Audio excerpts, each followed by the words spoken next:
এখানে একটা প্রশ্ন উঠেছে, এই কর্মকাণ্ডে অংশগ্রহণ করলে কিংবা সংগঠনে অংশগ্রহণ করলে হয়তো খেলাধুলায় বিঘ্ন করতে পারে, কনসেন্ট্রেশন লুজ হতে পারে। খুব একটা যুক্তিসঙ্গত কোয়েশ্চেন আমার কাছে মনে হয় না। হোয়াটস আপ মাই পিপল, আপনারা সবাই অবগত আছেন বাংলাদেশ ওমেন্স ক্রিকেট টিম এই মুহূর্তে ইংল্যান্ডে অবস্থান করছে ওয়ার্ল্ড কাপ টি20 ইংল্যান্ড এন্ড ওয়েলস অংশগ্রহণ করার জন্য। এই মুহূর্তে বার্মিংহামে ওরা অবস্থান করছে। আগামীকাল রবিবার বার্মিংহামের এজবাস্টনে প্রথম ম্যাচে বাংলাদেশ মুখোমুখি হবে।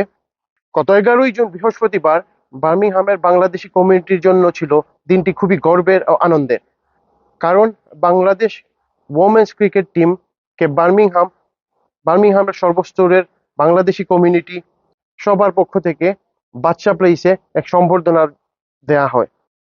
তো অনুষ্ঠানটি সফল করার জন্য সর্বপ্রথম আমি ধন্যবাদ জানাবো আমাদের বার্মিংহামের যত বাংলাদেশি কমিউনিটির মানুষ রয়েছেন। বার্মিংহামের যারা ক্রিকেট খেলোয়াড়, যারা সোশ্যাল ক্রিকেট খেলাধুলা করে, ক্রিকেট সংগঠন, ক্রিকেট প্রেমী, আমি তাদেরকে ধন্যবাদ জানাবো। আমি ধন্যবাদ জানাই ব্যাডমিন্টন ক্লাব, আমি ধন্যবাদ জানাই সাইকেলিস্ট ক্লাব, আমি ধন্যবাদ জানাই আরো যারা বাংলাদেশি কমিউনিটির নেতৃবৃন্দ, বার্মিংহামের বিএনপির নেতৃবৃন্দকে যারা উপস্থিত ছিলেন। আমি বিশেষভাবে ধন্যবাদ জানাতে চাই বাংলাদেশের assistant high commissioner Birmingham, assistant high commissioner Sujoy Debnath স্যারকে। উনি প্রথমে আমাদেরকে ডেকে উনি ওনার ইচ্ছাটা পোষণ করেন। উনি চাচ্ছিলেন যে বার্মিংহামের যারা বাংলাদেশি কমিউনিটির নেতৃত্বে কিংবা যারা ক্রিকেট সংশ্লিষ্ট, খেলাধুলার সাথে যারা জড়িত আছে তাদের নিয়ে অনুষ্ঠানটা করার জন্য। তো ধন্যবাদ স্যার আপনাকে, আপনি আমাদেরকে এই সাপোর্ট গুলা দেওয়ার জন্য আমরা এই অনুষ্ঠানটা সাকসেসফুলি সম্পাদন করতে পেরেছি। আমি ধন্যবাদ জানাই বাংলাদেশ ক্রিকেট বোর্ডকে, যারা আমাদেরকে এই অনুষ্ঠানটা করার অনুমতি দিয়েছেন। আমি দলীয়ভাবে বা ব্যক্তিগত কাউকে ক্রেডিটটা দিব না, সবার নিজ নিজ জায়গা থেকে এফোর্ট দেওয়ার জন্য প্রোগ্রামটি খুব সুন্দরভাবে সম্পন্ন হয়েছে। এখানে একটা প্রশ্ন উঠেছে, বাংলাদেশ ওমেন্স ক্রিকেট টিম এখানে খেলাধুলা করতে এসেছে, তো ওরা যেহেতু এই ধরনের সামাজিক কর্মকাণ্ডে অংশগ্রহণ করলে কিংবা সম্বর্ধনায় অংশগ্রহণ করলে হয়তো খেলাধুলায় বিঘ্ন করতে পারে, কনসেন্ট্রেশন লুজ হতে পারে। তো যতদূর আমি জানি বাংলাদেশ ওমেন্স ক্রিকেট টিম বার্মিংহামে আসার আগে ত্রিদেশীয় ওয়ার্ম আপ ম্যাচ খেলে এসেছে। বৃহস্পতিবার সকালে ওরা বার্মিংহামে এসেছে, যেই দিন ট্রাভেল করে ওই দিন বিকালে আবার খুব একটা প্র্যাকটিস করে না। তো আমাদের প্রোগ্রাম যেহেতু ছিল সন্ধ্যার সময়, অবশ্যই সন্ধ্যায় কিংবা রাতে কেউ প্র্যাকটিস করতে আমি দেখিনি কোনোদিন কিংবা করতে শুনিনি।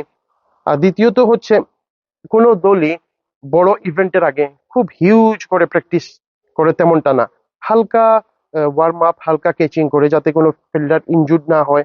আর ওরা তো খেলাধুলা জানে, ওদেরকে একদিন কিংবা 2 দিনে তো আপনি পুরো খেলাটা শিখাইতে পারবেন না।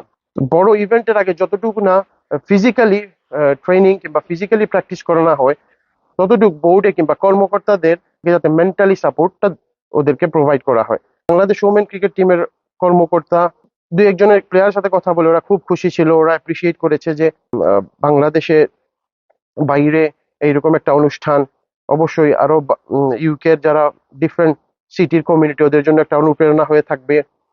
আর মূলত আমাদের ওমেন্স ক্রিকেট টিম খুব একটা মিডিয়া কাভারেজ বা খুব একটা পাবলিসিটি পায় না, সেক্ষেত্রে ওরা খুবই অ্যাপ্রিসিয়েট করেছে। তো আমার মনে হয় না ওইটা যে খেলাধুলায় কোনো বিঘ্ন ঘটবে আর কোনো মনোসংযোগ ঘটবে তেমনটা কিছু না। যেহেতু দিনটা ছিল বৃহস্পতিবার, আমরা বিসিবির কর্মকর্তা, আমাদের সুজন দেবনাথ স্যার, আমরা যারা ছিলাম ফ্রন্ট লাইনের মিটিং এ, সবার পর্যালোচনার মাধ্যমে বৃহস্পতিবার দিনটি ঠিক করা হয় যাতে ফ্রাইডে এবং স্যাটারডে 2টা দিন আছে ওরা প্র্যাকটিস করতে পারে। মনে হয় না এটা একটা বড় একটা ইস্যু।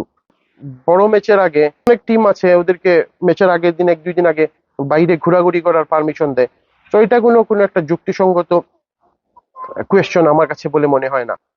আপনাদের মতামত কমেন্ট বক্সে দিলে খুবই উপকৃত হব। ধন্যবাদ।